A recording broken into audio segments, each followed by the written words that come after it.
likambo ya mabele ezali koningisa mikili nyonso.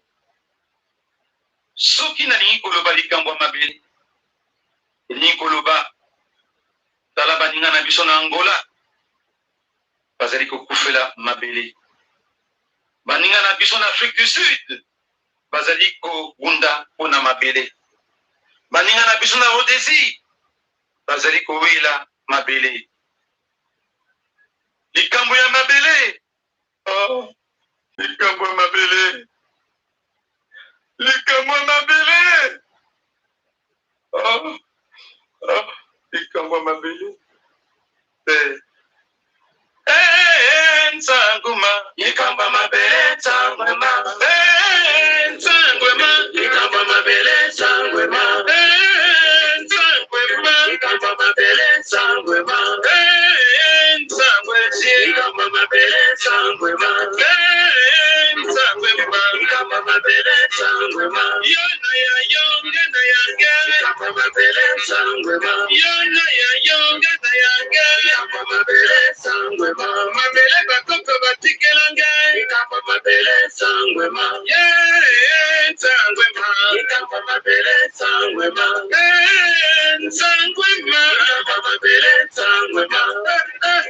Nsanguma, likambo ya mabele, nsanguma. Mabele bakoko batikelanga, likambo ya mabele, nsanguma. Tata na yo atikela yo likambo ya mabele, nsanguma. Tata na ngai akufi atikelinga, likambo ya mabele, nsanguma. Ngai nalela likambo ya mabele, nsanguma. Nsanguma, likambo ya mabele, nsanguma. Nsanguma, likambo ya mabele, nsanguma. Voilà mes chers amis, likambo mabele nsangwema wana balimbisaka yango bato te. Ya solo bandeko bana some ekolo Congo losako mboka bino na kombo ya mvulusi kimbangu da losako mboka bino na kombo ya nzambe ya mpungu tulende kombo ya mama kipa mvita ndona solo ete bankoko na babelela kiye nzambe ya mpungu tulende babelela kiye nzapa nzakomba akongo mungali mfidi mukulu Mungu Baba Mungu wa milele nzambi gaungu kalunga ya solo ete yoza moindu oza motokoko cede na perte kobanga la peur eza eloko oyo banguna bayela biso kobanga yo pe na Congo longola kobanga tiabo moto liboso ke yo ya sombe akela moto liboso na mabele ya mokili yo longola kobanga edoma yela yo kobanga longola edoma tiaye mopanzi lobanga na za muntu tango tosangani tobi tuza babantu c'est la force oyo ezomonana même na nzoto na biso na loposo na biso na mélanine c'est la force sokoyebaka ngo te bandeko bana so mikolo Congo tokobandani kopesa mise en garde oyo tobandi kopesa mikolo oyo na Tshilombo to mettre ye en garde. Tshilombo c'est le grand traître numéro 1 ya Congo bandeko tolongola kobanga to attaquer Tshilombo. Mes chers amis, trop c'est trop. Avec Tshilombo, je pense que la limite, nous sommes la tolérance et coquille. Il y a solo toko mona bande que belena boba kanse que Tshilombo a sauvé bango, a sala quelque chose pour na bango, na kalisi na moment tout ça que l'on va comprendre bango nous. Vraiment, Tshilombo c'est un traître, à la traître numéro 1 et le Congo. Alors, Tshilombo aya a promis à plus au niveau. Alors, par promesse sur la nyoso, Tshilombo a tenu yango au courant. Alors, Tshilombo a participé tout d'abord à glissement où il y a Hippolyte Kanam. Tshilombo moto a permettre que tout le Rwanda va vendre. Tshilombo moto a été ba M23 que bazwa force encore. Tshilombo moto a autorisé que nous sommes de force bazongi en force. Tshilombo les colons n'a pas intérêt na yé moko personnel auto bengi tapis rouge. Auto comme on a qui est des crimes. Va te payer ba koufi mais Tshilombo n'y a qui a mon notion. Alors, chers amis, Tshilombo doit être immédiatement arrêté. Bino Mampinga, bon na malamu. Bino Mampinga, Kolo Congo, c'est à vous de comprendre que aujourd'hui, ce que vous vivez, c'est que vous vivez à l'ère de ce Congo. À l'origine, c'est Hippolyte Kanambe. C'est Hippolyte Kanambe qui a tout fait que le lot a même la biso, occupant avant de Sabango, Empire Imatuti. Empire Imatuti pour la stabiliser en gros, vendre et vendre la carte de Kolo Congo. Voilà, même que Tshilombo. Mimi Chilombo, yo, c'est la continuité. C'est l'agrissement. Tes politiques là, ne bouge pas. Il va t'accompagner et nous allons rester là en regardant ce combat. Voilà. Alors, donc, alors, ce qu'il faut qu'on attaque, Kabila, il faut qu'on attaque. Chilombo Moutassa, l'agrissement, il y a une politique avec tous ces petits malheurs. Nous sommes à la puissance. À l'origine, c'est Chilombo, Oyo, Moto, assigné Yango. Alors, mais Chilombo qui a trahi, Chilombo a trahi nos ancêtres. Chilombo a trahi les poissons, pour côté na pouvoir, pour mettre les poissons, merci, merta. La qualité, vous voyez bien, a trahi ça qui a Bangkoko, la biso Bangkoko, parce que la kanda kubana mukolo ya poisson, ya pouvoir de Chilombo. Donc, le belé qui va dire qu'on va bêter qu'il y a au cara.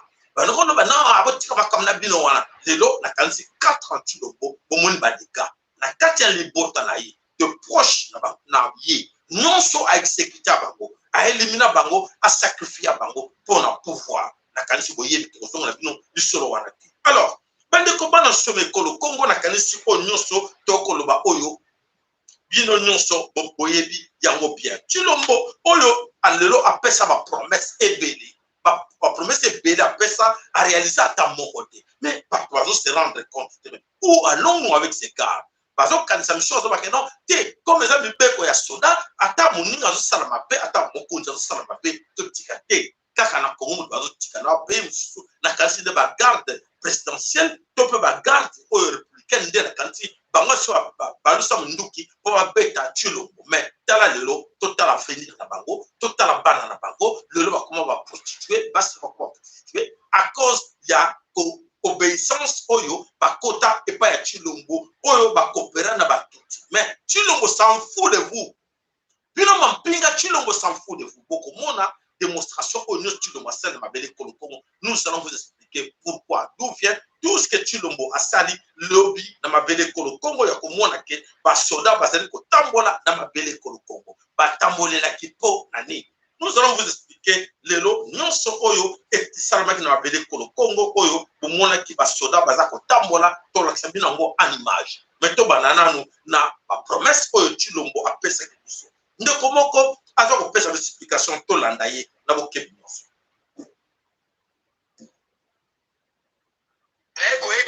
Congolais, président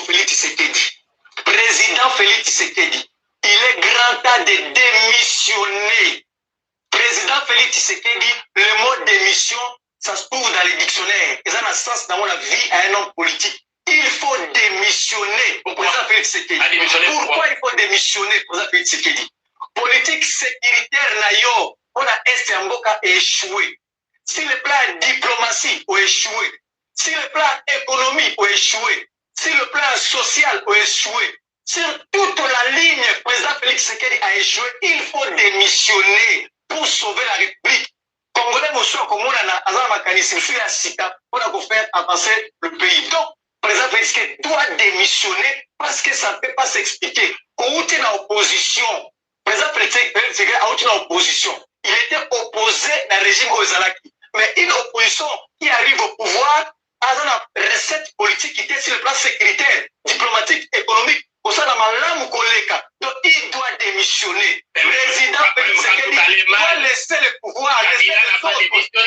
Il doit, c'est-à-dire que si toute la ligne n'est pas dans l'aspect awa, c'est un mot qui a été conçu pour être exécuté, démission. Ça existe aussi, c'est pas un miracle. Au sein de monocopie, tu laisses la place à un autre. Il doit démissionner. Ça, c'est le premier élément. Le peuple congolais peut exiger démission du président Félix Tshisekedi. Il y a un autre Congolais qui fera mieux aussi, Mekaye. Yami Balé. Président Félix Tshisekedi, peuple congolais, n'a réuni 250 promesses dans le mandat non réalisées. 250 promesses. Pour le bac au sein de 5 ans, tout le monde y a voté. Président Félix Tshisekedi a côté 5 000 de routes modernes, 5 000 kilomètres de routes modernes dans le mandat nayo. Tout le monde y a voté, à la moitié, pas Massali a voté. Président Félix Tshisekedi il y a 10 000 kilomètres de chemin de fer. Tout le monde y a voté. Tout le monde y a entreprise en Congo, tout le monde y a voté. Alors, qui peut se assommer 8 avions avec les livraisons en décembre 2020. Tout le monde y a voté. ndeko Félix Tshisekedi baketa créer fonds ya garantie ya kopesa bajene na crédit po bazwaka misolo tomoni yango te ndeko Félix Tshisekedi ake awa alobi azwi clé mpona kosilisa nzala na nzela awa na maluku tomoni yango te donc 250 promesses ya ndeko Félix Tshisekedi alobi tomoni yango te akei même na église ya bakimangiste alaki en pleine église alaki bango ke na kozwa date moko ekozala chômeur payé pour la bile bakimangiste tiens bakimangiste bakobenga babi mais qu'est-ce qui se passe avec notre président il promet à l'église il est à l'église il promet mais il ne réalise pas tiens tomoni yango te livre de promesses akobima le mois prochain où il y a 250 promesses non réalisées de Félix Tshisekedi avec des dates avec année référence dans les donc en conclusion président Félix Tshisekedi doit démissionner, doit se retirer du pouvoir, doit laisser la chance à un autre pouvoir de continuer parce qu'il a joué sur toute la ligne. Voilà, le gars est gentil, il est vraiment trop gentil. Il ne mérite pas d'être démissionné. Il ne faut pas le laisser ce choix-là, de démissionner. Il mérite d'être arrêté. Mes chers amis, il faut beaucoup kangaye, to sambisaye pour la haute trahison. Parce qu'avec ce qui se passe là, na Katia Estia Congo, c'est la haute trahison. Alors, le nombre de décès ou de crimes oyo, occupant le Congo, tout ça est en charge de Tchilo. Le nombre de groupes armés oyo va s'installer au Tchilo va mener na Katia Congo, il a promis aux militaires, à vous militaires et policiers. Qu'est-ce que Tchilo vous a pas promis? Il vous a promis que basi na bino bana bino ba na vie malamu chauffeur wa policier banani ba ko na bandako na bango na ba mituka na bango avant même que akota même na musala wana alors na kanisi ba promesse nous ça pesa bino le na kanisi na le soda ko bisanga te asa malamu za humilié na kati ya libota na ye na kati na basi na ye na kati na mwasi na ye na bana na ye bango nyoso baba ndumba basra ndumba à cause ya oyo Kabila na batuti balingaki bakende ya lutie bo benga na bango te bazaba ndeko na biso totika bango voilà na kanisi moko te akoko ndima ba humiliation au Tshilombo a humilié biso donc il faut l'arrêter il faut le faire juger pour la haute trahison de la nation. Voilà bandeko bana somekolo Congo ya solo te na kanisi boyebi bien que ya solo o nyoso tozoko kede ba de gars ya Tshilombo dernièrement na kanisi bomoni ba masque ba yeli biso faux masque ba yeli biso à cause de Tshilombo. Alors bandeko boko kamwa solo oyo tozako loba linu oyo ezako tourner ça la tourner la don de Léopold. Linu ya Léopold bateli bino na kati na cercueil oyo e envoûté bino ezo sala tourner na kati na ba province nyonso. Nani a autorisé loko wana? Ba tout ba ko yamba ngo malamu. Motoyo totia la bino en image vous allez comprendre que odaza koloba eza réalité. Mais to banana nous na oyo Tshilombo azako sala parce que il a peur. Il a peur de qui? Il a peur de nous. Il a peur de biso ba be na somekolo Congo pour être à Monique a échoué musala ne nyonso ko yako sala na kati kolo Congo ayeke ne ko sala na batuti. Et alors batuti baza ko sepela pour être musala ayeko sala bango ba sepela nango baza kimia na kati kolo Congo. Et de l'autre côté anakanisi biso batuza kolela. Alors Tshilombo kanda ya population bravo bandeko en tout cas bolembate ba mama kosaka ba mama bolembate kosaka na midi na pokwa na minuit nyonso bolumbu mama sakaka boko mona même tourner wana ya cercueil wana e kosala eloko boko te parce que cercueil wana de sala tourner ba province nyonso po e envoûté et na rien linu ezaka Léopold oyo et Grégor pour y envoûter bino et envoûter bino et biloko ba eliminati ba mélanger ango pour être ba moni précieuse ya makasi il faut ba l'excès loko wana na autorise ango Tshilo aza coupable parce que lui ya Lumumba eza wana te na bana Lumumba aujourd'hui trahi ba kosi bango lui na papa na bango eza kuna te na kati na cercle wana eza biloko ba eliminati to tiela bino en image bo ba yoka kité ba ko yoka yango ezali ya grave. Alors ba ndeko Hollande pourquoi et comment Tshilombo aujourd'hui azako banga ni azako banga la population azako banga batutu oyo batomboki botala batuti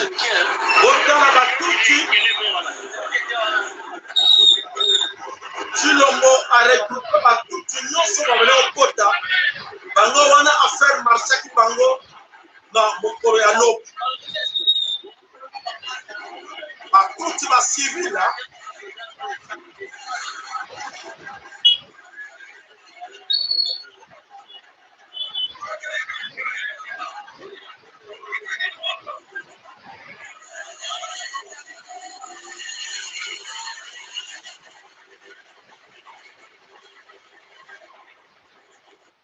voilà, la démonstration de force, bomoni bilongi wana eza bilongi ya bana batuti oyo akoti bango ako babaneko kotsa na kati l'école Congo. Il est conscient de tout ce que je suis en train de vous dire là. Félix aza conscient nango ayebi ke bilongi wana eza ya biso te ba mingi baza wana bana batuti baza na kati wana.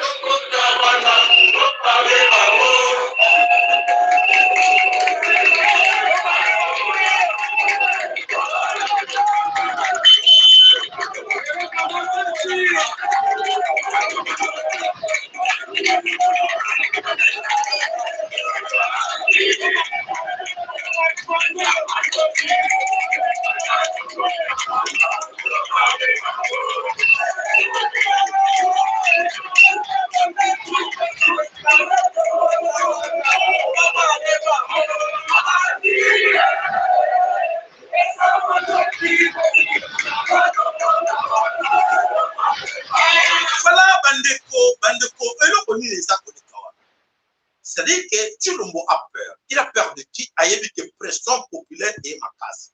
Alors, il faut intimider les Congolais. Alors, il faut intimider les Kinois. Alors, j'ai la force. Mais comment Tshilombo ne peut pas prouver cette force pour aller dans la Katia Est à Congo?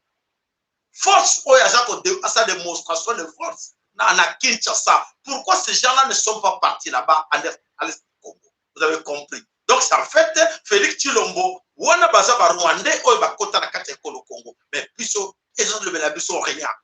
Ezo le bela biso rien parce que bana mampinga sur le col na kati na bango bazali wana ba yebike ba ko respecter ba ordre na bango te. Oyo koleka na kati na Kinshasa na kanisi mingi bakila ekotanga boko mona tant que lancer ultimatum boyoki avertissement autolobi ke ba bima diligence o ayoki malamu na kanti de l'eau ou lobi azwanzela akima abima naye oya yokite oye leka na 1958 oye koleka lobby après lobby ekozala somo oyo nanu bomona te. Alors bandeko na kanisi boko vivre yango. Alors voilà oyo eloko tozokoloba les jeunes de Kinshasa aujourd'hui oyo baza koyeba ke parmi ba jeunes wana nyonso oyo baza wana baza ya bisote eza bana ya batuti oyo akotsaki me bakosila lokola bampesi bakolala lokola bampesi po bato wana nyonso alasi bateni baza bacivil baza na formation militaire te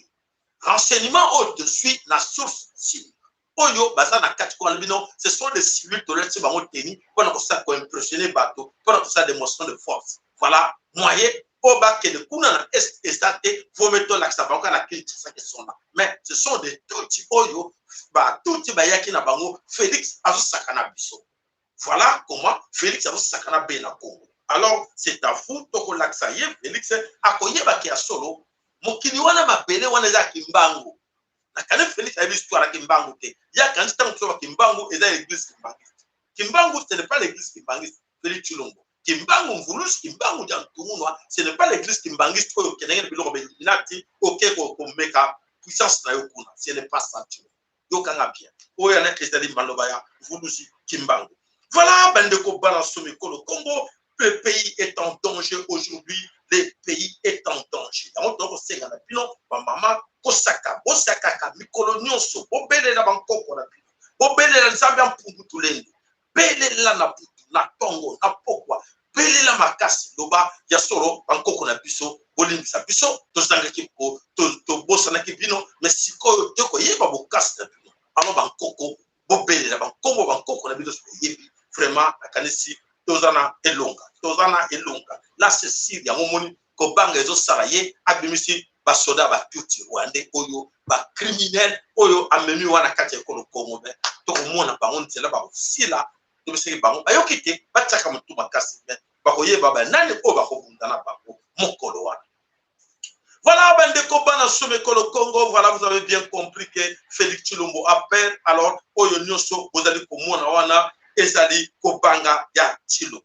Alors bolanda ngote eza ba distraction o Tshilombo osala biso ayebi ye moko oyo eza koyela ye na mikolo ya kotanga. Voilà bandeko tolo tokende na kati na Kinshasa, qu'est-ce qui s'est passé? On a kopesa bino comme message avertissement ya solo bandeko ko kamwa na mona message oyo vidéo. Sous un soleil accablant que le chef coutumier, réuni au sein du Conseil supérieur de l'autorité traditionnelle et coutumière, au marché de la gare centrale, en passant par la MONUSCO, l'ambassade du Rwanda, pour chuter à la présidence. Avec le calicot à la main, où l'on peut lire le message, tous avec les ancêtres, 30 juin, date limite du Rwanda zéro préavis, Bakoko Basiliki. Sa Majesté Fumudi Fima, qui a conduit la délégation, a pris à témoin l'ambassade de la Belgique pour toute date que les chefs de terre vont poser. Et le 30 juin, c'est la date limite du préavis zéro. Nous demandons au chef de l'État, Tshisekedi Tshilombo, haute autorité coutumière de la République, garant de la nation, garant de l'Afrique. C'est à lui que nous adressons ce message pour qu'il le sache. Après le 30 juin 2022, où la RDC sera balkanisée, comme c'était l'esprit de la conférence de Berlin, où c'est le Rwanda qui va être intégré dans la RDC. Nous avions pris à témoin, entre autres, l'ambassade de Belgique, le roi de Belgique. Nous voudrions que l'autorité coutumière, les cérémonies coutumières puissent prendre leur place avant toute identification et tout. Nos œuvres immémoriales et nos mémoires qui sont dans notre musée ou au musée des Roms. Nous avions également mis en garde toute autorité, civile, politique ou coutumière soit-elle, qui s'éventuerait à déstabiliser l'autorité coutumière ou à déstabiliser notre corporation. À l'étape de la présidence, Fumudi Fima a, avant de déposer les mémorandums auprès du représentant de la présidence, a révélé que le Congo risque d'être pris par ruse de la communauté internationale. Mais nous venons de considérer que les derniers événements montrent clairement que notre chef de l'État risque d'être contrôlé s'il ne fait qu'un. Le Congo risque d'être pris par ruse. Ruse pas de Rwanda, mais de la communauté internationale, à la haute autorité coutumière qui est Tshisekedi Tshilombo, chef de l'État. Le Rwanda risque d'être annexé. Je dis préavisé. C'est donc des mandats. C'est pourquoi nous venons alerter notre autorité coutumière. Avant le 30 juin, qu'ils mettent faire ça. Ou alors qu'ils nous laissent faire. Pour le président du CONATEC, un ultimatum est lancé au Rwanda jusqu'au 30 juin pour récupérer toutes ses troupes vivant en République démocratique du Congo. Voilà. Bandeko babolingo ya solo ete esengeli na yo pe na Congo. Pe na Congo yo kanga malamu. Pe na Congo tango infwe oto bandeko loba longola ni kobanga soko che kobanga yeba ke liwe kolanda yo. Liwe kolanda yo. Yebisa bandeko le 30 oyo to akokende mikolo nyonso. Ceux qui piolo le beti bo ka wona chaîne po. Chez nous moute ko alerte bino ke voilà là c'est nous. Bandeko bo sala nango prudent. Bosina bandeko nyonso na sala bano lwela bino likamboyo ceux qui sali so ba 6 mois bino oyo bokoyoka ke ya solo Congo o wana boyoki lo wana eza ba congolais eza biso botelema moko na bino avandate. Alors il est temps que biso to milengela Tshilombo azali ennemi na biso bon marché va monter biso to ko marché monter pour virus imbango ko permettre que to classer Tshilombo même quelque part que non Tshilombo viens tu es notre frère. Il n'est pas notre frère, c'est un ennemi du Congo, ennemi des Kassaïens, ennemi des gens de Bandundu, ennemi ya Bakatangue, ennemi ya Kivusien, ennemi ya Baba Congo, ennemi ya Bato Quater Tshilombo. Bande ko to considérer ngo muto wana aza ennemi na biso. Oyo nyonso za nzinga ndeko ba Jean-Pierre Bemba, banani tout ça bango wana ba Fayulu, ba ça peut ennemi na biso parce que oyo nyonso ba kedaki na Genève, o ba kutanaki 8 personnes à Genève, baza ennemi ekoloko. Ba collaborer ensemble, ba saka na biso na moment oyo soko yoki maloba timbangu te yebaka mwana oza mopona mite. Soko zali mwana bilaka ya solo oyo ya fulusi timbangu yobaka ngoke 8 personnes bakendaki na Genève. Ce qui motema na yo eza quelque part parce que aux un sentiment moko régionaliste au centre moko ban yebaka ke oza mwana bilaka te longola na cadre bana bilaka soko moni koza opportuniste chef d'occasion non ce qui moto na pouvoir ngana okamane po avant de konanga po na okamane po na za pouvoir yebaka bossa na no bana ko lela na yo même au bundele ko le Congo ozara combattant pendant des années mais yoba na mutunote soko oza quelque part attaché na individu moko oyo pesa kaike non nzela lobela kai bakosa kanzambe nzambe ko kosa ite boke de perdre la pesa bino soko oza quelque part attaché na mutu moko non mutu na depanya kanga te na lobaka na kosa bato kosa bisote o me kosa yo moko po nzambe bakosa kayete mvulusi kimbangu bakosa kayete mama kipa mvita bakosa kayete bankoko na biso milimo na bango ezo kosenga vengeance moyo kosa bango tesashi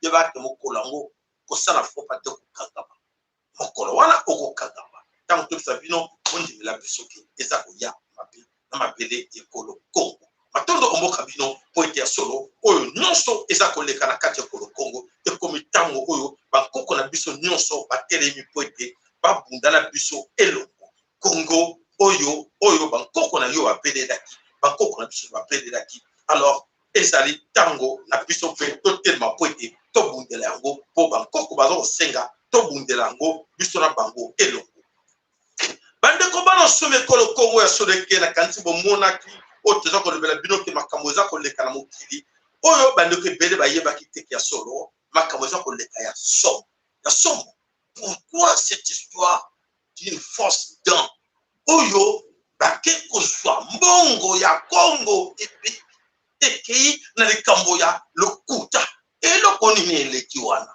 bandeko devisa bino faire partie de ma promesse ya Chilombo au moins te sebino que Chilombo aza na malédiction Chilombo aza na malchance voilà la Belgique ba salaire ba continue le boulot ya Chilombo ya malchance à Chilombo je pense que ba Belge ba na ba za prudent roi lengo za prudent a joué dans la carte à Chilombo et voilà aujourd'hui la Belgique est humiliée la Belgique est humiliée to kana ndeko e bongo bolanda en image alors ndeko lo soko pa na yo malobe pa na yo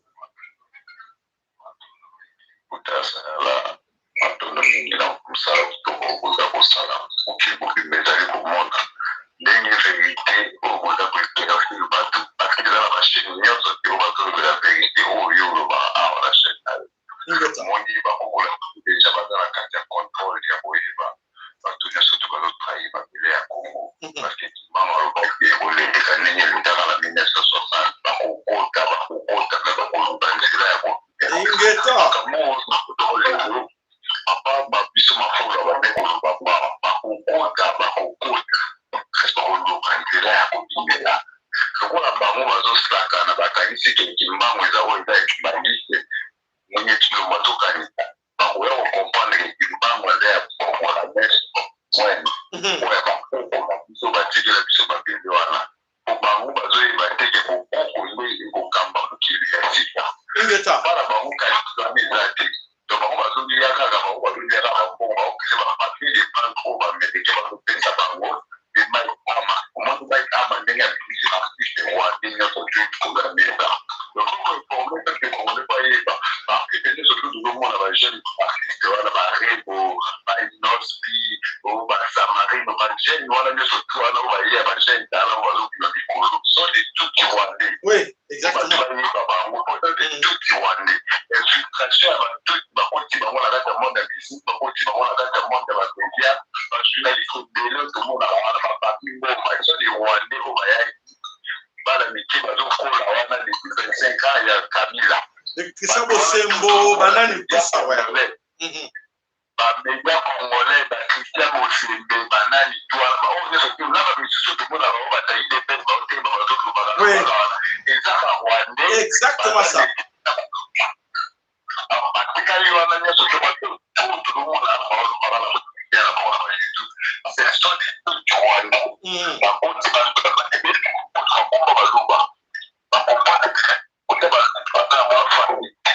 ndeko telefone na ezoloba bien te okoki kobande l'appel je pense que ezobina mingi tozoka yo bien mpenza te ya solo ndeko okoki kobenga même après po ezoloba bien ezobina bandeko bazoka yo bien te matoni voilà Voilà, bandeko bana somme kolo kongo to komi na tango yango oyo tombaka ke ntango ifwe bakosa ke biso ba kendenge ndeko za koloba ba créer ba chaîne ebele sur YouTube ba créer plus de 2000 chaînes sur YouTube pour vous distraire.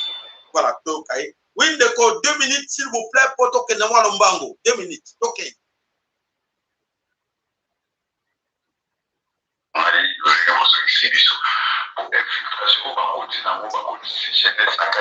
Sur la carte, il y a des Rwandais, des Balobimisa, la nouvelle génération, au monde, il y a des musiciens, au Bagani, des Innocents, des Samarino, des Christian Bozembe, des Batouana, tout, des médias, au aussi la musique, il y a des jeunes talents, au Balobima, le système, il y a Vodacom, au monde, il y a le système, il y a des chaînes Rwandais, la carte, il y a la musique, il y a des choses.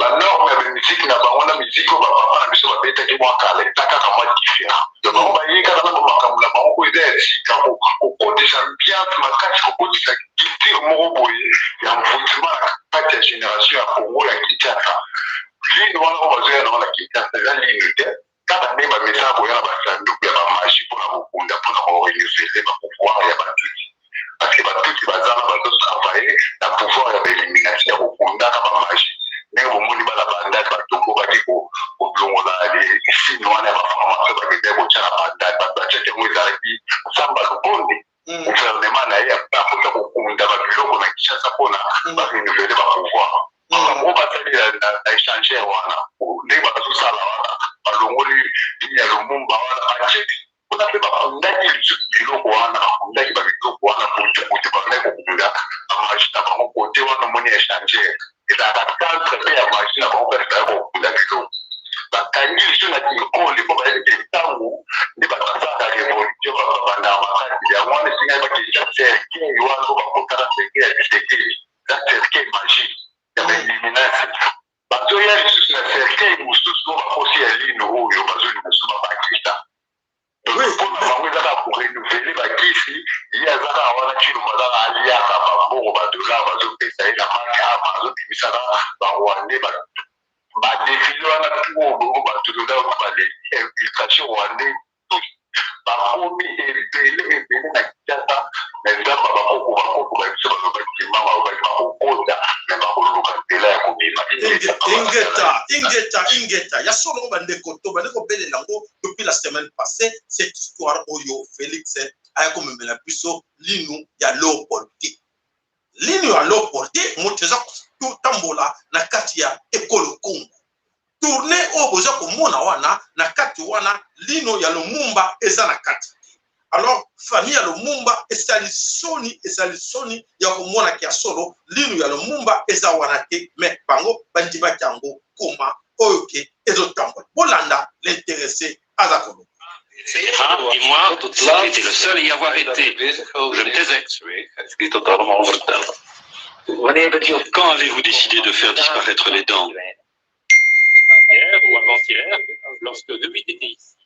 Il était là à pérorer et à me dire que j'allais être accusé de meurtre.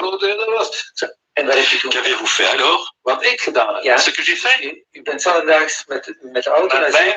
Avec mon bateau, j'étais en mer et je les ai fait disparaître. Je suis le seul à savoir où. Personne ne les retrouvera. Et à quoi pensiez-vous? En terminer avec l'affaire Lumumba. Je ne veux plus en entendre parler. Voilà. Bon, déclaration, il y a un moto yo a conservé dans ya Lumumba. Donc, à l'objet clair et net. Aboyaki ko ablinga suma kamwa lino wana ebe ko compliquer lobby na justice azwaki lino wana kele ko poaka na kati ya mer. Lino wana ekenda. Et qu'est-ce qui arrive qu'aujourd'hui, ba memela biso ka bamba na cercueil oyo komi ko peser même ko le quand même corps ya Lumumba yepoko. Alors, nous sommes avec la complicité de Félix Antoine Tshilombo eloko nini asali pote pona ye anama wana pinopi. A souhaité éliminati ya ko sala métier ba continuer ya système oyo ba yela biso banda kala ya kokosa biso na mabele Congo et le système oyo ba yela biso ya moto ko mona ke ba éliminati ba yena lino wana pour votre information et ça déjà na kati Congo et zo circuler ba province nyonso ayo circuler ba province nyonso pour moi parce que hier même les gens oyo ba boye ki Lumumba oyo mondele a manipulé ki bango pour ete baboya Lumumba. Ce sont ces mêmes gens aujourd'hui lelo bakomi kondima lino wana ekende na kati na région na bango. Alors kokamwa bandeko otala à l'image autoroutière, image autoroutière bino, c'est là vous allez comprendre que il y a solo, il y a un problème, il y a un sérieux problème, mais encore qu'on a biso baza au contrôle na oignon sur ekoya la biso na mabele kolokongo. Félix croit que la saka na biso to raté eko kosa yemoko. Otala manipulation ya batoyo balobi baza kolela Lumumba. Batoyo balela ki Lumumba. Otala manipulation basala qui n'est pas quoi l'air babomaki Lumumba. Otala la mort de Patrice Lumumba. Lumumba est mort comme tout le monde. Les incriminés pour la mort de Lumumba, moi, ça ne me fait rien. Parce que ce Lumumba-là, il a fait beaucoup de morts, à Luabo, partout au Congo. Pour moi, je ne regrette pas. De la mort de Patrice Lumumba, je ne pense rien du tout. C'est un crapuleux de la première catégorie. Alors maintenant, oui. Vous êtes content maintenant? Oh, mais pourtant, je suis tellement content, pas mal. Hein? Je suis tellement content. Pourquoi vous êtes content? Parce que Lumumba est mort? Oui, c'est vraiment. C'est tout à fait comme je vous ai dit la fois passée à la télévision que si cet homme n'est pas mort, alors là, on ne serait pas sérieusement. Évidemment, je suis tellement content. Oui, vous me voyez rigoler même parce que je suis tellement content. Mais ça vous embête pas qu'il était assassiné comme ça? Oui, si le mort, comme il est assassiné comme ça, si c'était dans mon avis, si c'était vers moi, je devrais même le manger. Hein? Si c'était chez moi, mais je devrais même la manger, comme on mange les Chikwang. Hein? Vous avez compris? Vous avez compris, mes chers amis. Hein? Quelle arme de crocodile? Oyo lelo est poussé, ba belge, ba zarane sengo, parce que manipulation wana, et les cas qui na kati na katanga. Manipulation wana, oyo ba belge ba créé qui en cette époque là pour manipuler ba congolais, ba filmer image que oui, tout ça là tout trophée pour to bomi Lumumba. Ba congolais ba lingaki to bomala bango Lumumba. Et lelo bango baza kolela. Que oui et c'est le bango passe. Et voilà ba congolais, j'ai nazo salé binoké. Ba oyo nyonso baza ko s'agenouiller auprès ya Serge wana, ba zo malédiction. Benga bandeko na yo, il est temps d'arrêter cette tournée. Il est temps de stopper cette tournée à Serkei ou à malédiction éliminative.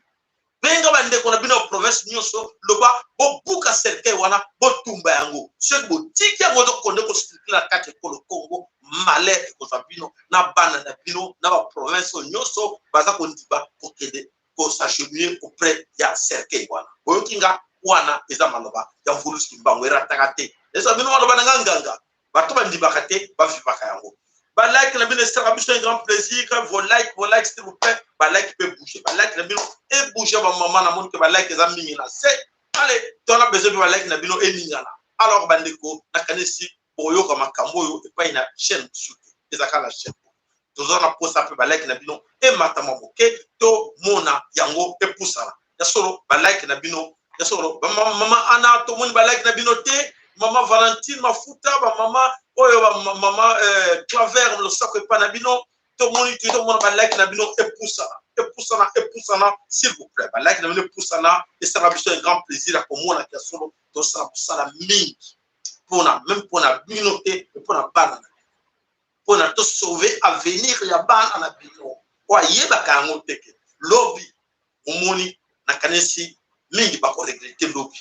Abia papa wana basara ki musala bana na bino ba ko sepela na musoto osala lebo mais to sala ngo bino mingi na kati na bino okipa ngo te mo mona ngo moke o sous-estima kango musala biso to sala ka o soba ngo yeba ngo na kansi de ngala futa ka kuronga mo ne na futa ka internet nga mo te hein ce que tel de ka bakmi balé o ba mona ke fula musala papa sala ka non papa je fais contribution na to futa courant to futa internet to soma ba pareil. Ah, papa, Nzamba pambola bino. Hein? Tobunda la bine longo, Nzamba pambola bino. Matondo. Voilà, bande koba na somekolo. Comment tu as kende na information na biso au télévision mokonadi. Voilà, bande ko. Likambo oyo ya lino ya solo ezali malédiction ba etilati. Ba monike mayele na bango esili. Pona mayele na bango esili, oyo nyonso otokolo bandelo. O bande ko batambola kilobi, lelo na tongo, ba bazo tambola, ngai bazo lwana na toyi na lobabe. Donc, et coïncider, na bangi nzambe, na bangi puissance bankoko na biso na bangi na moni vraiment solo na bangi te bolibisi na moni vraiment ki solo na zana contact na mvuluti mbango na contact na mabakepo en Afrika et là donc nzoto na ngezo ki malili ya komona obandeko baza kosala kuna ngape bazolobelanga na letoi loba po sala po et quand musenga na siko na mona vraiment ki solo na za vraiment les grands sacrificateurs au point ya solo na va na fier de l'être na mo pona me pele ya solo na moni comment et l'autre qui na Kinshasa je n'étais pas là ba bisi raté le côté mais na pensé ngo na beleko ko bazo sanga ko na beleko ko et c'est avec ya solo mfuzi bandeko yo baza na kati na Kinshasa o ba chef wana ko ba ke ko pesa biloko wana bazo ngo sérieux ba meka ko liambongo ya mutu te o ayebi bango aisa bango ba liambongo ya présidence te eza mbongo ya machi balia mbongo na bango teo ambassade avanti bango bozo enveloppe bazwa yango te soki baswaki bazongisa tope bakabelango bato babola bolobela bango o bazokanga bobusa bato wana bankumu wana ba chef wana ba mwami wana o basanganaki ke mvulusa lobi na lobela bango soki bozwa ta enveloppe moko ona oni ona nini bo simba yango te bozongisela bango yango na moment oyo ko accepter corruption de sinon de koleka okoleka mbeka okinga mato voilà na kanisi oyo nyonso tolobaka yango oyo eza kokokisama alors bandeko tokoti na katina son oyo ya tension eza koleka makasi Félix est en train de nous distraire na katina Kinshasa mais dans l'entretemps la guerre continue na katia est Congo ya solo la guerre continue kuna qu'est-ce qui se passe là-bas oyo eza koleka na kati ya bele Congo ya solo bato ebele baza ko comprendre ngo te mais comment na Kinshasa baza calme baza ko continuer ba distraction oyo sur le mozo créer bango et de l'autre côté nzoka te bitumba eza ko continuer bandeko baza ko lela kuna ke oui baza c'est vrai que baza lela pété mais baza ko bilengele to l'accès bino en image beaucoup comme moi qui a solo ba congolais ba ko comprendre malgré la retard vaut mieux tard que jamais. Alors, bah, comprendre qu'il est temps pour être top télémato bundela et Congo. Bah, tomboki, bandeko, baza comme il est la poète, top bunda, bitumbo. Puis, le contexte a changé depuis 2000. Prenons l'exemple, on sait très bien que le. Alors, puis, le contexte a changé depuis 2000. Prenons l'exemple, on sait très bien que le M23 a été défait en 2000.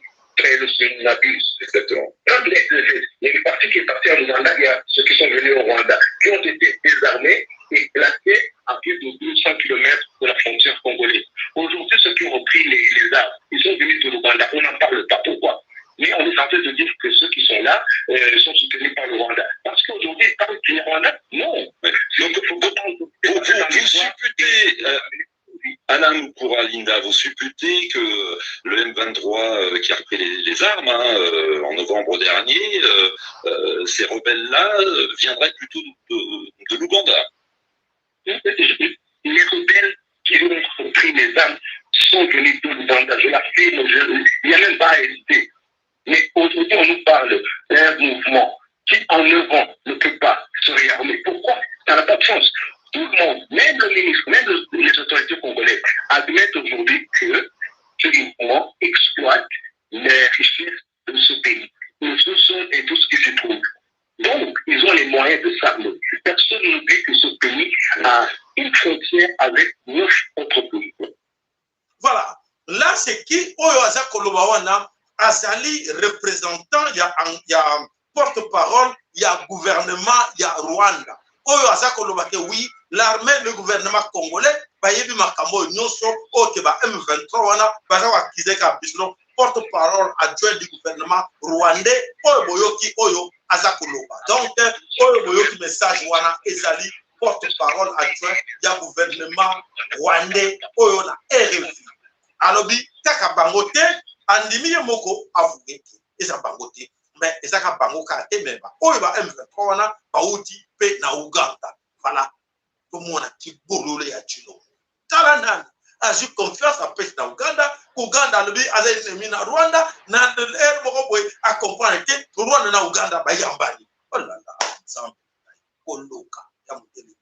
yango lo akaki so oza mongol otalika ke longol voilà c'est vrai ce gars là na moni ba makalsine c'est ki mosikate aza mongol a retardé c'est vrai ande ko Félix tout le va vérité aza retardé mental donc na quatre tout il y a un ça ne va pas Bolanda été il y a un ça ne va pas parce que ce n'est pas possible toyeba banda kalaki problème na biso na quatre Congo da Rwanda na Uganda mais à cause de mon camarade pour battre les tapis rouges pour appeler pouvoir comment mboka ya yo habite Rwanda na Uganda mabelo eza bangote mais azo bonde la bango pour appeler pouvoir azo bonde les politiques ou les kiboso la non pesa nga pouvoir ko ndako na yo senga voisin apesa yo kolia na kati na ndako a ko servir na kati na ndako na yo yende mukolo ndako so voilà bande ko bana sobe kolo Congo il faut ça la kaka Chilombo faut ça na niveau moka Chilombo pour encourager Chilombo na date oyo ya lelo na makambo oyo eza ko ya na mabele kolo voilà na kati na nord ya na kati na nord est ya Congo makambo eza ko leka kuna ya solo ezali ya ko bangisa bande ko mais toujours ngana no mukesima to sabino ya solo ba oyo nyoso ba commissaire azo pour moni moko azo ya azo kota wana azo le biso to sala on to sala dona haine vis-à-vis na Chilombo mais na kotala ye ya solo s'il marque mam susu bon non taba qualification militaire mais na kanisi azo loba total na moto asage ko yala bachime beto muko tsemo lobe on doit faire la remise et reprise avec Jésus on ne peut pas nous intimider.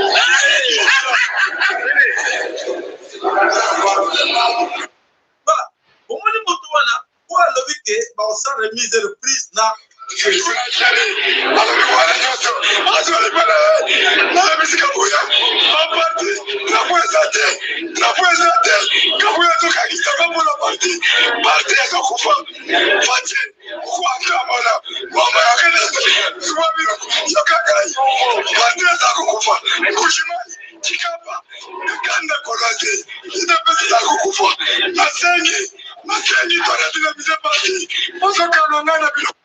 Voilà. Vous savez, les toloba qui lobby moto sur au money azako le la bakanga qui wana et c'est pas tout ça qui n'a pas tout rwandais. Pas tout ça qui n'a pas tout pas bon frère bi fa Félix le moté quoi. Allez, mais ces gars là-bas bâti na kata mboloko akomi kolela. Donc Félix n'a pas le pouvoir, il n'a pas le pouvoir, il y a koloba quelque chose dans les Congo. On s'en fout na ba médiocre wana tout parce que tebi biso moko ke suka na bango nde ekoki. Suka na bango ekoki oyo na kanisi mokili mobimba eyebike suka na bango ekoki. Voilà toujours na katia nord Kivu bandeko oyo nyoso tolobaka ezali kokoki sama tozali komona yango ya solo na katia nord Kivu toyo kikuna agression oyo na katia noki ba M23 baza kotomboka ya kotumba demande ya kotumba demande à Félix Chilombo l'autorisation de combattre le Rwanda et d'amener Kagame avec lui en moins d'une semaine. Ah bon? Qui yakotumba? Boyo ki bande? Bande ko toye baka wopi tuza kokini. Arabi so tama na monokoter. Yakotumba qui demande à Félix Chilombo l'autorisation de combattre le Rwanda et d'amener Kagame avec lui au moins d'une semaine. Waouh! Yakotumba qui est cet homme? Vous le connaissez bien, le général Yakotumba. Oyo Azak en connivence à travers Mingina Hippolyte Kanambi, alias Joseph Kabila. Yakotumba, je me souviens encore, voyez, non rappelé, après cet ultimatum na Monisco. Yakotumba, il va nous écouter, ou les amis de Yakotumba, ils vont nous écouter. Yakotumba a donné l'ultimatum de 3 jours à la Monisco de quitter, sinon il va s'en charger de la Monisco. Yakotumba. Où en sommes-nous? Yakotumba a menacé Kibango qui a Monisco et quitté Sud Kivu, et quitté Minembwe, et quitté Fizi. Monisco est toujours là. Ah, mon frère Yakotumba, mon vieux Yakotumba. Où allons-nous vraiment bien? Voilà, aujourd'hui, ils ont demandé l'autorisation. Donc, Yakotumba qui demande l'autorisation à Félix Tshilombo d'aller attaquer ses frères tout rwandais et d'amener les frères de Félix Tshilombo en RDC Congo, d'aller arrêter. Donc il y a le Félix a fait son autorisation. Franchement, c'est du n'importe quoi. C'est du n'importe quoi. Mais c'est des bateaux. Quand il y a des gens, quand ils s'écrivent, quand ils demandent à FMI, pardon, RFI, que non, je demande à la Félix d'autorisation. Tu demandes à la Félix. Quand ton pays ou ta maison, toi, par exemple, ta maison est en flamme, tu vas demander à celui qui a allumé la maison de te donner du feu et de te donner du sable pour éteindre le feu. Et c'est qui résonne. Vous raisonnez, wapi. Donc, il y a tout qui ignore que Félix est en connivence avec Kagame. Et c'est tout qui sont les frères de Félix Tshilombo. Et ils demandent à Félix de lui donner l'autorisation. Waouh!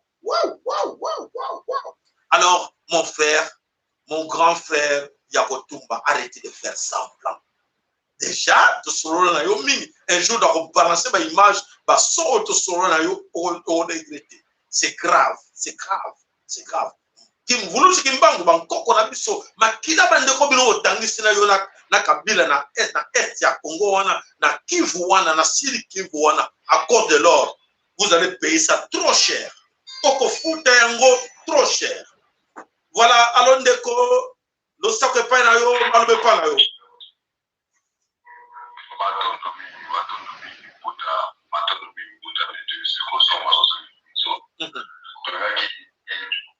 Fongola bandeko moi mémoire na bango parce que toyeba makasi toyeba malamu eki makambo oyo ezekile na moi lisusu ayokosomela yango ezali danger.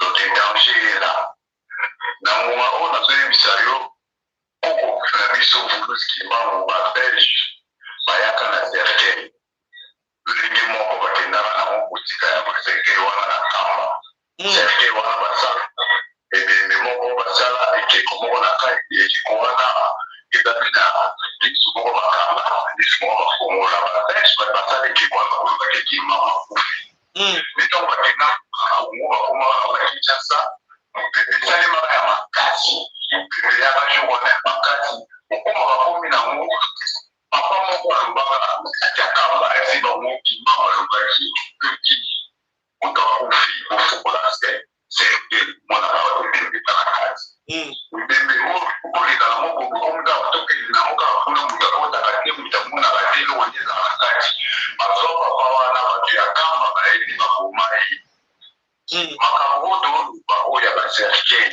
okutaka bacercueil oyo tokoyaka na wana domination. Et Simba, c'est déjà trop tard, papa. Et Simba, qui va permettre à nous.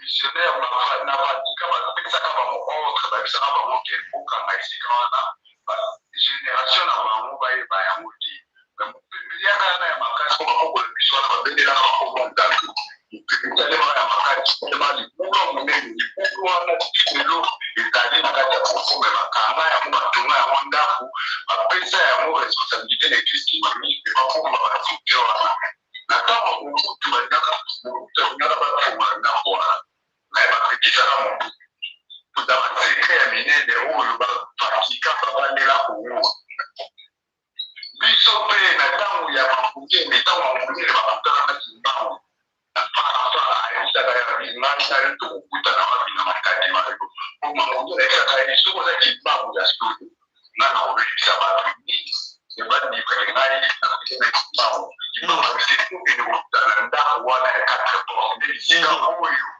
kaka mangele babengaka bacharle komona basomonaka ke gouvernement na biso eza comprise na makambo ya ndako wana ezali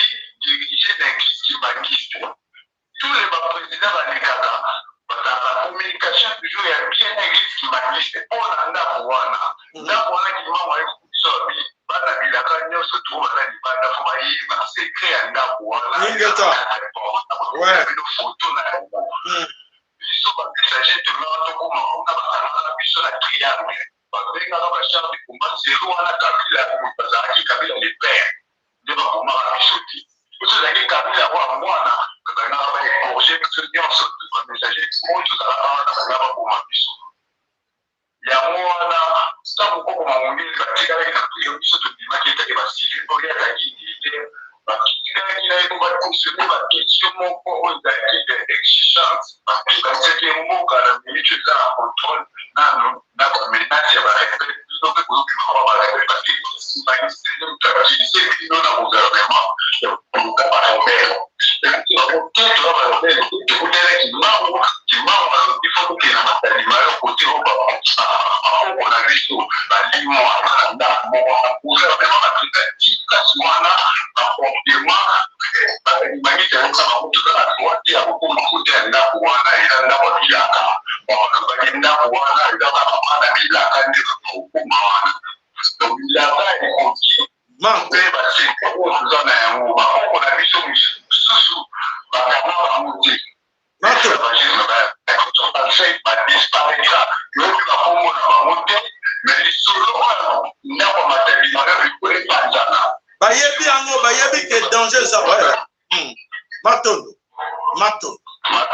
voilà matondo nakanisi bandeko boyebi eloko wana ezalaka kode nakanisi likambo wana ya matadi bayo ezali na bato oyo nyonso bayebi yango oyo babelelaka kombo ya kimbangu bayebi lisolo wana mais ankoko bango moko nakanisi na lite toza kokende bakomifongola na lite toza kokende makambo tu eza kokende même que église kimbangisa va avoir des problèmes très sérieux pour na makambo nyonso kati kolokolo parce que y a beaucoup de secrets oyo bandima kopesa baeliminati kopesa na kati tokoloba tosuki wana po makambo eza ebele bandeko ezali ya kosakana te makambo oyo boza mosusu azomona ngo ndire maseki mais eza ya kosakana te alors bandeko bana somekolo Congo makambo bitumba ezali kocontinue toujours na kati ya mabele ekolo Congo bandeko na biso oyo baza kuna ya solo bayeko remarquer ke na kati na Ruchuru na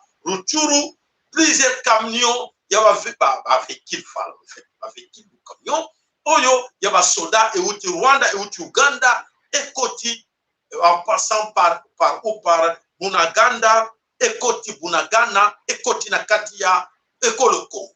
Alors, comme nous on va comprendre, les soldats pleins à Kati.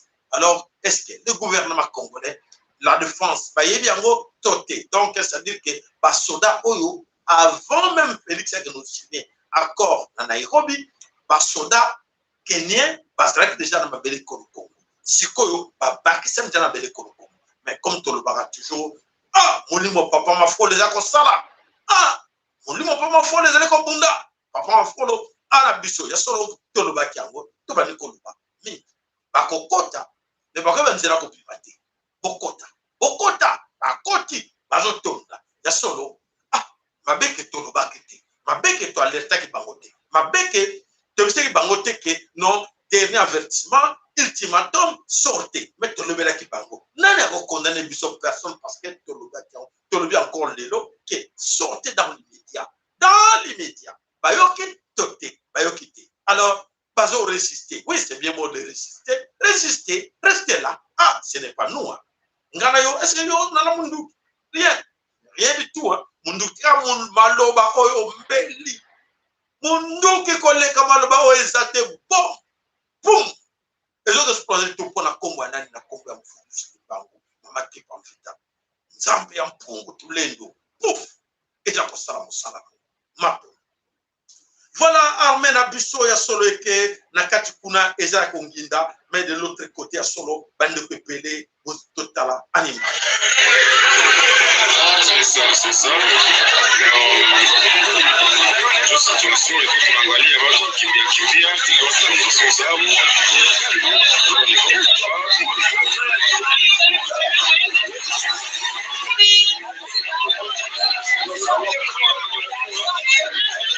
Voilà la suite.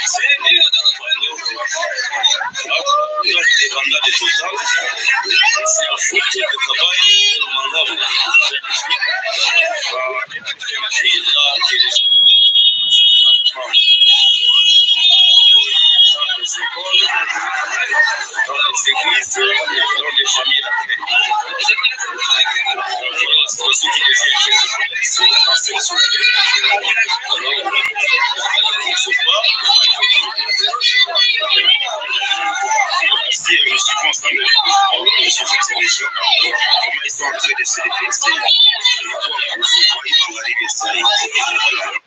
Là, voilà.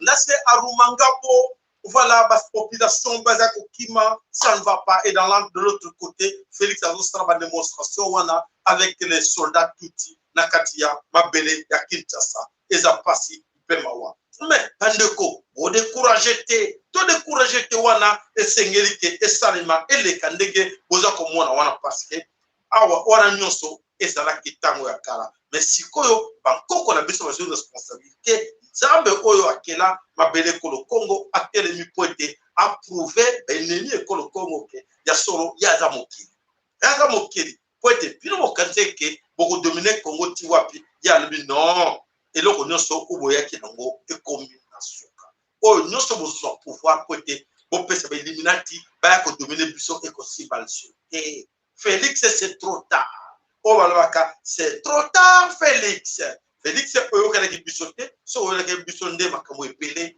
eza ndenge eza boye te po esengela ke yo ozala conscient ke likambo oyo ezokende fait hégémonie ya bokusina même batutu bazofinga biso awa c'est bien bon d'insulter mais on vous a prévenu tobisa bino ke un jour vous allez regretter tout ce qui se passe là parce que tobisa bino ke solo mokolo lupango aza mokolo lupango un jour mwana moto oza na ye ozolesa ye mais le jour oyo mama na ye akoya akoloba c'est mon fils Akanisi oza soutan ya komelisa ye libérité. Alors, on dit qu'il sauter et vous allez le vivre après quelques jours. Alors, Bolanda, bande ko za Kasongo hii hapa inajiandaa juu ya mambo ya Rwanda. Sasa susi yenu ni nini juu ya nchi ya Kongo? Bana nchi ya Kongo. Na Rwanda. Ndio dawa hii kuna Rwanda isha tukapana kana dawa bila nika. Ndio dawa hii kuna mpaka Rwanda bila Mkongomani au pili. Sasa mpaka Rwanda wakiku wamkunguma Mungu. Kweli. Kufa ndio alibatakia babi. Sasa baba atajiacha tena. Unaacha kimoja kuogopa. Yeye anajipreparea ya malize bana. Ndio malize tu bwana. Hii vita munaacha inatoka ya askari jeshi ya Kongo inakuwa sasa ya basivile. Hakuna mambo mapigano. Hakuna askari hawezi. Na mwenyewe anakufa ni raia. Askari hawezi. Tumalizike shikote. Sisi tunaona armée congolaise inajikaza sana na kufuatilia juu ya mambo ya vita. Wanashika kwa nyuma. Maanake susi yenu ni kusema tunasutenire pei yetu. Ndio. Tunakatala esheke. Ndio. Sasa mimi najua kama hivi iko kali sana. Rwanda iko sutenire na Amerika. Si Kongo mtakuwa sutenire na Mungu. Na Mungu bravo. Sawa. Na mimi tena hapo ndio hii Kongo kia dawa. Naona kabisa wanaume biko kushimi kabisa ya kufanya shimi ya kukombora nchi. Voilà, na kanisi bande ko bazo se préparer wana baza ko sala damage wana oyebi bino moko ezako ya mabe balobi non biso toza oya nzambe mutakela biso ataki mabele kolo Congo na disposition na biso on n'a pas peur de qui de ces tout rwandais pour yebi ke bakosila. Ils seront tous exterminés dans quatre Kolo Congo. Personne sortira vivant. Comme tu le sais, que Motomoko a compliment vivant dans ma belle Kolo Congo. Et pour n'aller parce que toujours prévenir Bango. Sortez sans condition. Rentrez chez vous. Mais voilà, pas après pour pas côté de site. Il y a solo un véhicule et complimenté. Personne sortira vivant dans ce Congo. Je vous assure. Bon, personne n'a sorti. Il y a seul papa Sarah, Malobanunga. Nous sommes là, vous allez voir. Alors, Bango, oui, tout le monde, Rwanda est derrière qui? Derrière Occidentaux, autant derrière Amérique. Et bon, bino ba Congolais, bozawa, moka linga ko sala erreur lo ba Russie. Habité, récité, bison Nzambe ampungu tolendo. Bison voulu zikimbangu dans tungunwa. Mama qui pas envie tandona. Bangkok on a bison, ils vont vivre. Beaucoup vivre ya. Il vous reste que quelques jours. Vous perdez le temps, allez fermer vos bagages. Hein. Les tout qui sont là, qui sont encore en train de perdre leur temps de commenter ici, allez fermer vos bagages et partez. Quittez le Congo d'urgence. Ne perdez pas le temps. Ou demandez à vos frères, tous ceux qui sont au Congo, n'importe quel coin du Congo, à prier, qu'ils plient bagages, qu'ils rentrent chez eux. Toujours prenez ça au sérieux, je vous dis. Prenez ça au sérieux, pliez bagages et sortez. Allez, demandez à vos, comment vous appelez, vos ancêtres belges. Demandez à vos ancêtres belges, parce que vous aimez bien parler de vos ancêtres belges. Allez demander à vos ancêtres belges, qu'est-ce qu'ils ont vécu en 58? Comment ils sont partis en slip, en caleçon, en courant? Hein? Allez demander. Même, et ils avaient la chance parce qu'il y avait l'avion Sabena. Est-ce que vous, avec votre véhicule là, vous saurez partir? Monusco vous aider? Mais Monusco même, c'est l'ennemi. Il ne saura pas fuir. Monusco ne va pas sortir. Hein? On vous a déjà dit ça, non? Hein? Ah, on vous conseille en blaguant, mais vous pensez que c'est du blague. Mais c'est la réalité. Il y a des choses qui vous arrivent là, que personne va comprendre ce qui va se passer là en RDC Congo. Voilà, bandeko bana someko le Congo, il y a sur le thé de violents combats entre la FARDC et les Rwandais du M23 na Katia Changi, Runyoni. Alors, bah, on perdre un général du M23, un général du Rwandais. Et plusieurs Rwandais sont tués na Katia Mabele Kolo Congo. Voilà, déjà ça commence très mal. Et leurs corps traînent encore là-bas sur le sol entre les collines. Ah, fumier. Allez, sans retour. Il y a encore des fumiers qui s'ajoutent. Merci, parce qu'on a besoin de ça pour produire de or, produire de diamants sur notre sol. Alors, on a besoin. Entrez, ce sont des fumiers. Voilà. Alors, la délégation, comme par hasard, suivez-moi, mes chers amis, il y a une petite délégation de Tutsi Rwandais du Nord Kivu. Des Tutsi Rwandais du Nord Kivu. Hein? Une délégation de Tutsi Rwandais du Nord Kivu est allée faire semblant, affirmer leur soutien à la FARDC devant les gouvernements militaires. Voilà quelques ennemis Tutsi sont allés devant les gouvernements militaires. Je pense que j'avais la photo. Une photo gouvernement militaire il y a Nord Kivu. Nous sommes venus pour vous soutenir. Voilà, j'ai la photo ici. Voilà, nous sommes venus pour vous soutenir. Nous les Tutsi Rwandais, nous voulons vous soutenir, vous la FARDC. Waouh, quelle blague! Quelle blague avec cette Tutsi Rwandais. C'est grave. Voilà, vous êtes informés de la situation. Voilà, à retour, comme on vous a dit, des camions, ils ont mené par soldats et par Tutsi Rwandais, par Moniango, et Outi, Kokota, et Belé, la Katiako, le Congo. Nous, on n'a pas peur. On dit bienvenue. Le fumier, donc stock de fumier.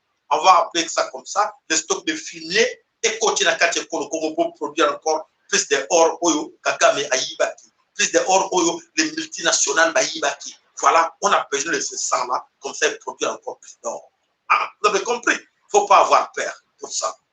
Voilà, bandeko bana someko le Congo ya solo keto continuer ya kotala oyo manso eza koleka na bakwe mususu ya mabele ko le Congo surtout kaka na kotala oyo bandeko na biso bayoka te bamangongi bayoka kaka na nini mais tolanda oyo FARDC.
le Congo, effectivement, ces groupes de gens, général, il y a Rwandais, il y a M23, il y a plusieurs soldats, groupe Bango, Bango, c'était bien l'image. Et voilà, pour la meilleure compréhension, il y a plusieurs de nos frères autochtones de la Mapinga, ils ont compris, ils obéissent plus aux ordres mal donnés. Il y a Fadé Sabatouti comme Batouana, je pense qu'ils ont compris. Alors, appelez les amis, demandez-les de ne plus obéir aux ordres mal donnés, de ne plus coopérer avec les autorités Oyo, Bazana Katia Fardese, qui sont de Tutsi Rwandais. Il est temps, vous êtes là déjà, prenez déjà votre responsabilité en main. On a essayé d'écarter dans la ligne. Si vous regardez toujours, Félix Tshilombo, notre président, là, vous allez regretter pourquoi vous l'avez appelé président. Il n'est pas président du Congo, mais il est président de tout facilitateur pour aider les Tutsis à rester un peu pour quelque temps dans la ville de Congo. Voilà, ben de Koba na somme Congo, Tolanda, de Konabiso Mokwaza. Incroyable. Parce que moi, je n'arrive pas à comprendre. Après tout ce que nous avons vécu, après tout ce que nous savons, que des Noirs encore s'élèvent avec des machettes, comme le frère Béanzin vous a bien exprimé, à contrôler les voitures, à chercher des Rwandais. Mais vous êtes devenus fous ou bien? Vous êtes des malades mentaux, bloqués dans des logiques techniques, bloqués dans des logiques religieuses, bloqués dans des logiques régionaux. Vous ne vous rendez pas compte que tout ça est une manipulation faite par l'élite occidentale pour déstabiliser l'Afrique.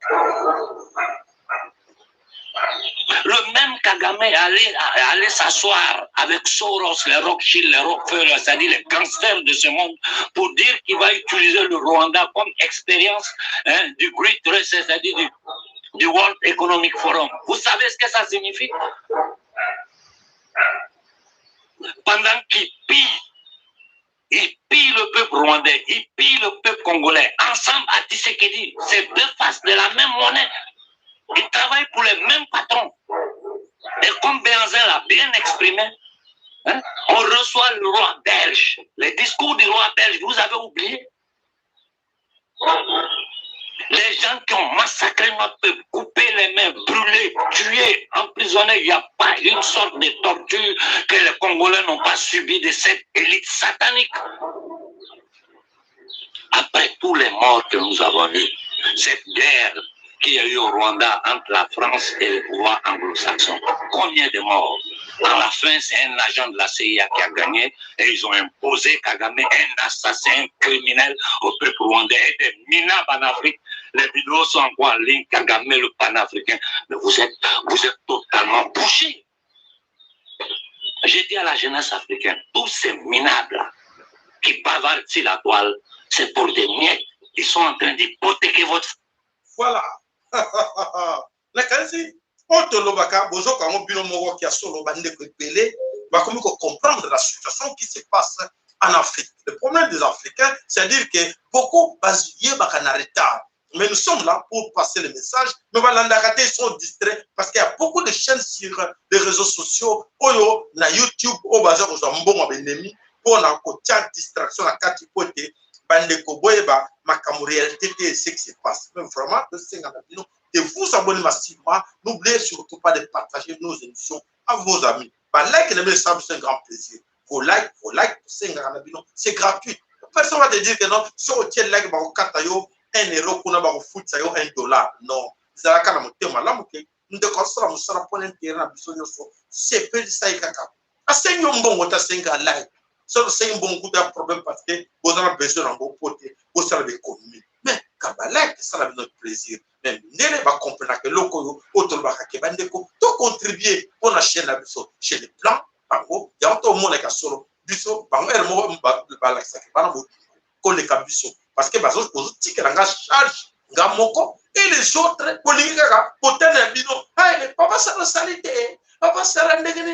mais il y a des charges, non, il y a des charges qu'il faut contribuer. Et tout le monde est contribué, mes chers amis. Voilà. Voilà, le Congo Toké. Voilà, voilà. Comment les autres Africains raisonnent? Voilà, c'est là, Bandeko Bolimbisi. Allez, c'est parti. Kagame, il ne savait pas qui était M. Kagame. Il ne sait pas qui est M. Yoweri Museveni. Il le découvre là aujourd'hui. Il découvre aujourd'hui que M. Kagame est le parrain du M23. Il découvre aujourd'hui que les forces onusiennes, la MONUSCO, roulent pour M. Kagame et prend les ordres depuis Washington et soutient le M23. Voilà.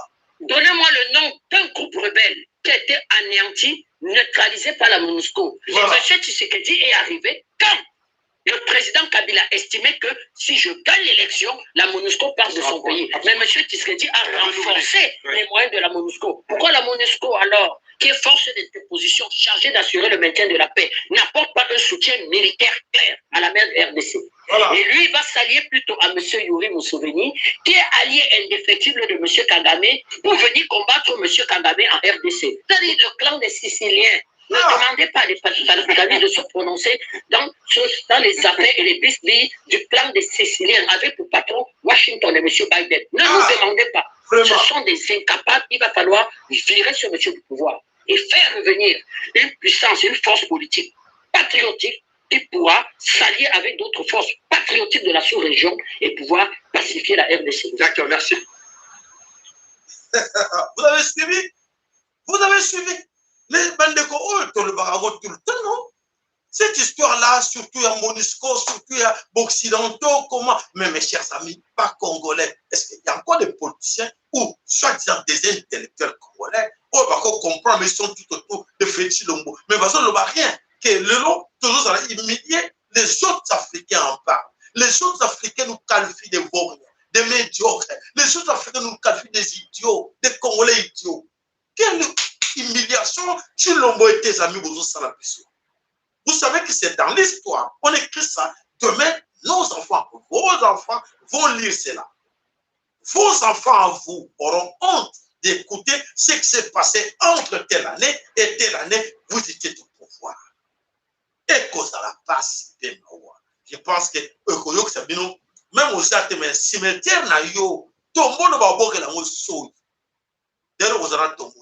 On va tomber parce qu'avec ce qui se passe au Congo là, c'est grave. Qui va accepter de voir que non, il y a un certain Tshisekedi là-bas. Un Félix, on n'a pas Tshisekedi. Il y a même Tshisekedi de ton père. Il y a un certain Félix Tshilombo. Histoire na yo, au salaire rare, incroyable Tshilombo. Et rare yo salaire, na quasi même base na yo, bana na yo, ba ko regretter toute leur vie que non. Mais tous les cas qui me toquent mon qui sonne. Les gens qui me disent que Kassai sonne. Parce que beaucoup de gens pour manipuler Bango, Kimi, Mouchmaï, va se retrouver de nulle part. Et le lot, là. Mais parce que Balanda qui isme, Balanda qui tribalisme, régionalisme, le lot va se retrouver dans l'heure. Hein, tu vois? Quels sont? Eh ben, de qu'on a vu sur ma Kassaïen. Même la dernière minute, vous ne comprenez pas. Vous ne voulez pas s'aligner avec nous autres. Vous ne comprenez pas nos amis Kassaïens. Ah, merci. Continuez. Vous sautez. Fimboana, ngam novana ngangoti. Fimboana goute paya, kimbango yemo, ako frappe, et kozala passe mille. Il y a koyoka, ngopo, ozokate. Alors, bandeko, koyoka message. No geral, generalidade. Eu estou a generalizar. Eu estou a mandar este áudio. Este áudio é só propriamente dirigido ao Presidente da República, este tal de João Lourenço. João Lourenço, eu estou a fazer uma ameaça direta. Un général qui s'adresse à Lourenço. Il a les secrets de tout.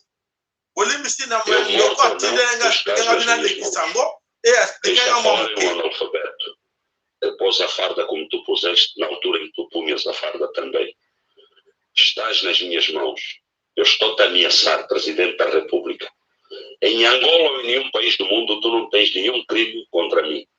Não tens nenhuma forma de provar que eu cometi crime, porque eu nunca cometi crimes. Mas tu cometeste milhares no passado e continuas a cometer no presente. Abandona o poder. Sai. Voilà, c'est général aujourd'hui qui lance le message à Lorenzo. Alors, Bandeko, Lorenzo a fait des dégâts encore comme Tshilombo, Nakatia Mabele et Angola. Alors aujourd'hui, Angolais, nous sommes le la carte pour moi qui mange les autres de Kanakati Angola parce que le nom Lorenzo Azali n'a sous-ordre d'abord mais qu'un occidentaux, le nom bazar fait.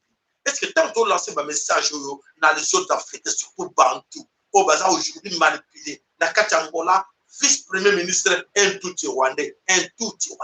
Lorenzo, comme il n'est pas angolais, il accepte qu'il a souffert mon voisin Angola. Et alors, le long basé quoi battre que nous faisons les cas dans ma belle Afrique, souffrance toujours créer bisomoro de ce nul pour obéir dans ma ordre mal donné, il y a occidentaux. Aujourd'hui, non, c'est la fin de notre échec.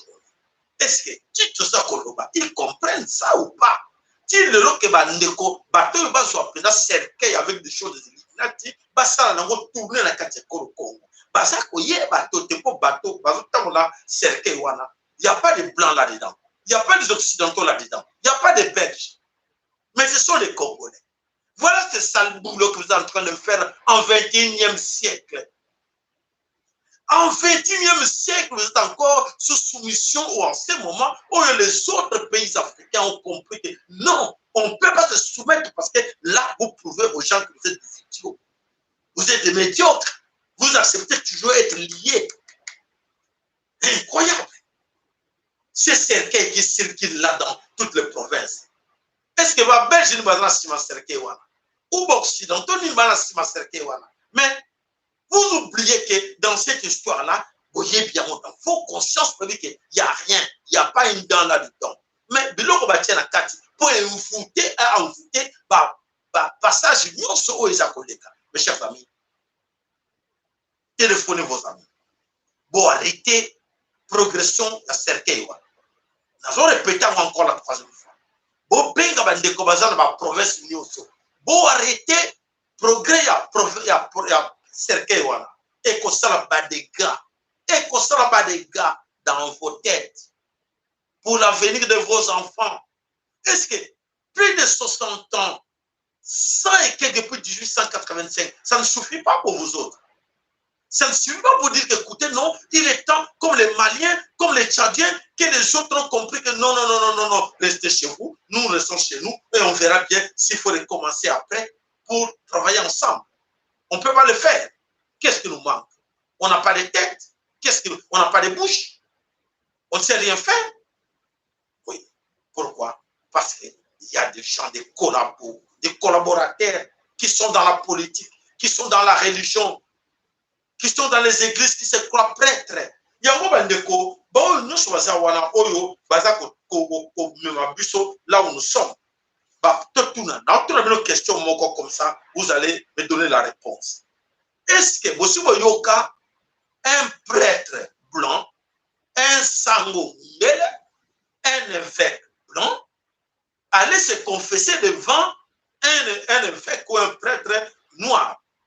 Ceux qui sango mbongo bobisangai, ceux qui na kati na paroisse na bino, ceux qui sango moko même avant bango ba kende, moko ko se confesser liboso na bino pour dire pardon, bobisangai na salaki masumu, na salaki boye, na bomaki bino, na kati maboko na bino, botanga ceux qui bosi bomona yako.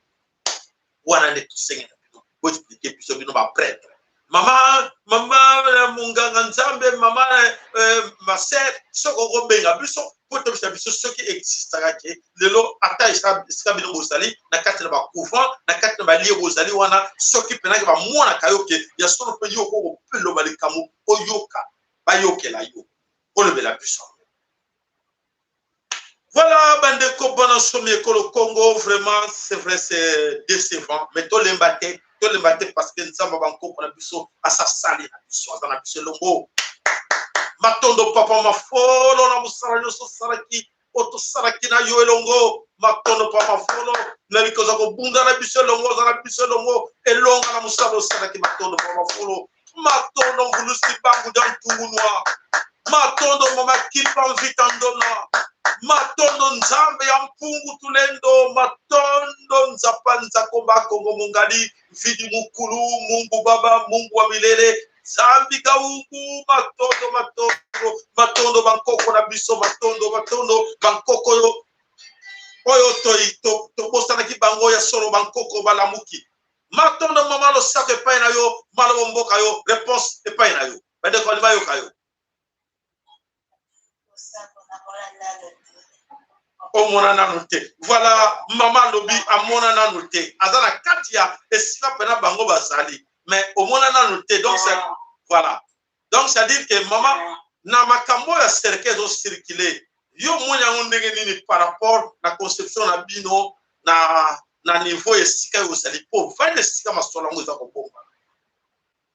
Et ça envolement. Ouais. Baso kwa mvote omono bimba. Ouais. Bato mnazone bata bato sori bazana mayelo ke mayisa. Et ça envolement total. Voilà. Also, so bisabino ke bato yo kaka na communication nazali. Batiaki nani na bango amuta akufa bana na 1800 batambusaki yango mondo mobimba tina kongo wana elekaki wana mpe na baregion nyonso elekaki nga nazalaki deja kote oyo namona yango te nakoma te na siko nakoma na nga te namonaki te bazolela bazomema ngo na baparoise bazolela cercueil ezaka nani nani koma mutu Don Bosco. Voilà. Merci. Maman, merci. Merci. Non, to banga bango soute to banga te maman moto pa otikala éternellement na mokilo azate. To ko banga bango te. Mato do to banga nzambe to ko banga bata mokili te sans éliminati. To na poste to ko banga bango te. Mato. Fana bandeko na kanti bolandi bien maman azana kati ya circuit wana moi to tanga esika zali ezate to bombi yango top secret voilà ça fait na kata centre na bango voilà matondo maman voilà donc ça dit que bomoni biloko baza kusala na biso balobaka ke bawe na biso bakufa to kunda bango to tika bango to kipe bango mais bango basa na bo bakufa na 1800 et quelques baki ko kundula ye pona kwa mfute ba kota congolais baki ko tambola na l'église nyonso ba mfute ba congolais mais na bino so ba biso koko na ngana koko na biso moko kufaki wana na non laissez-les non c'est fini pour lui c'est fini mais bango ba ju corps ya moto Don Bosco kufa kala na l'église no sa tamboli Bandeko la biso to de sonaka to na 21e siècle. To na 16e te na 14e te la vie. Mais na 21e siècle. Et en plus vous avez quelle chance. Vous avez une chance. Na kokoma na tango o ya passage ya air ya poisson na air ya verso. Ah mais ça tu n'as pas là-dedans il n'y a rien dans ta tête.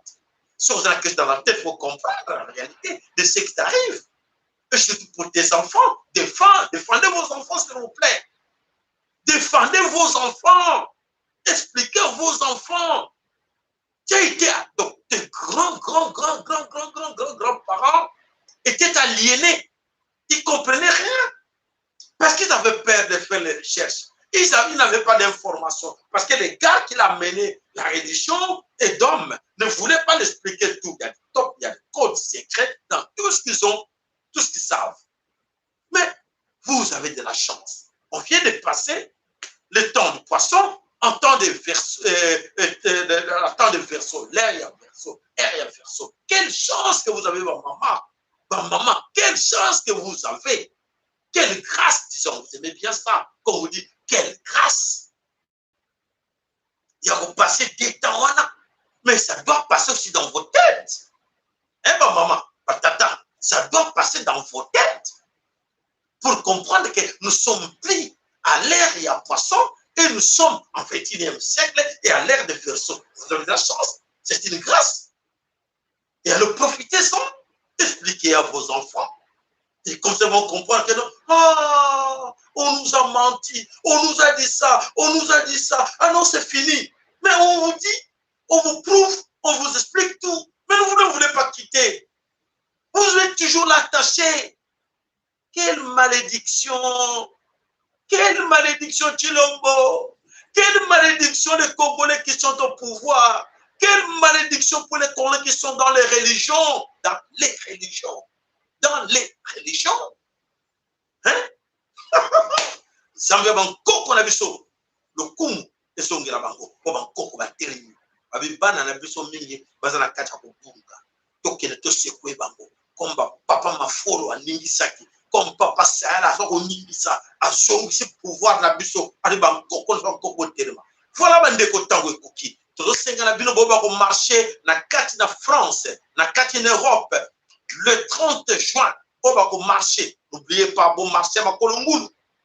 Bozo kangai bon marché ba kolongulu chercher bon luka ba kombo ba balé bon luka ba kombo ba balé salana kombo balé tambola ba kolongulu ban koko ba bi tambola nango tambola na balé tambola ba kolongulu luka balé sika zalata so so ba tami balé bo kaboli ndambu ozala ngo ataka moi 10 kabola kanok banda ko komba tana Paris wana bana komba makolongulu sala sacrifice a makolongulu wana message oye uti baba nkoko pona ko lakisa ke bazana biso longo na kati na Paris ko makamu mingi eko banda na kati na Paris là où vous êtes hein eko banda là où vous êtes vous comprenez bakoti pelekese bakoti mupuru mes chers bazo ibate kwa faire donc bakongo tatone to mekana to kelena lingo lo porter to tambola nango na to envoûter bango mais c'est trop tard, Félix, tu as perdu tout ton temps. Et c'est la malédiction qui s'ajoute encore sur toi, sur ta famille. Et tu es bâti sur la 6e génération na yo Chilombo. Crois-moi. Chilombo, pour ça que tu te crois-moi, je dis, dans la mise sur Chilombo, je dis, et que tu es la 6e génération na yo. Parce que la mouti, parce que acte yo sali. Oyo sali abomination sali kobanda même na liwa ya papa na yo na makamuto salaki ayo moko yebi na osongela yebi yo moko parce que pasteur qui mabea tondimi anyo comme si kazali po etumbo na ya wana po na liwa ba oyo nyoso yo yebi hein osongela allez matonde pa na yo matonde pa na bino nyoso bande ko na biso oyo nyoso tozana bango elongo Mama Analo Sakepa na yo, Mama Claver Sakepa na yo, Mama Pendeko, Papa Pichou Sakepa na yo, Mama Albertine, Topession Bote, Maître le Père de Paris, Topession Bote, Yasolo Bandeko, Toikampiko, Mama Nangai, le lo na butu ya lelo, Mama Oya Kovanda na mbetu na ye, Asali, Asakite, Etali. Asenge la bilon Zamba, Mama Kip en vita lobi, Alengo Yoka Kolela na Mama qui invite à l'ouest lingo yoko ko le bino mama bosaka bankoko bo bele na koma bankoko na yo même ba kosa le koko no agi ndoki yo mwana te ba kosa ki bele na koma bankoko na yo bele la ye papa mama bo bele nzamba bo bele bankoko na biso c'est ça mona elonga na biso esali déjà bankoko na biso. Alors, matondo na bino noso matondo na mbuta na biso MKN, lo sake pana na le bota na mobimba, matondo pa na yo papa na biso Mikael, matondo epai na yo papa na biso Emmanuel Yeko na li bota na mobimba nzambe ya pambola bino na sepeleki makasi na koyoka témoignage na yo papa na biso Emmanuel Yeko lo bakete ya solo papa Sahara oyo ngana pesaka fuluski mbango asongisaka ngango. Ça le témoignage na kati na bato ya solo et ça la kinga esego minga na wana musamba ya solo oyo pesaka kimbango azongisi na kayango ndeko la ça chaîne le laka oyaye au contribaka ezongi na kayo todo zamba kumusaba. Alors Esaïe Ngoma lo sakepa na yo alors na moni to pesi mbote ba gloria beauté lo sakepa na yo ya solo to pesi bati de sako to posalite mama na biso Fatou Banza esika ya ozali lo sako epai na yo lo sako epai na bandeko nyonso oyo bayoki topesi bango losako te bolimbisi mpo ya solo te tomoni joie vie losako mpe epai na yo ale toyika mpiko na mosala bolemba te mama à travers yo pena nde toyebi mama pusa losambo mama meje esika ozali losambo emultiplié par 10 tokomi na ntango yango poso mobimba mama sakaka belela bakoko belela nzambe beta makolo beta mabele loba yo oyo nyonso okoloba oza na contact na yo na nzambe na yo ntango oza kosokola mai ntango oza na douche oza na toilette yo moko belela bakoko na yo surtout na minuit na 5h du matin bobosana te tomoni za résultat na boke bakoko baza na biso ale elonga era maboko na biso matondo nzambe apambola bino na mosala nyonso tosala biso na bino elonga eya na maboko na biso ingeta ibobo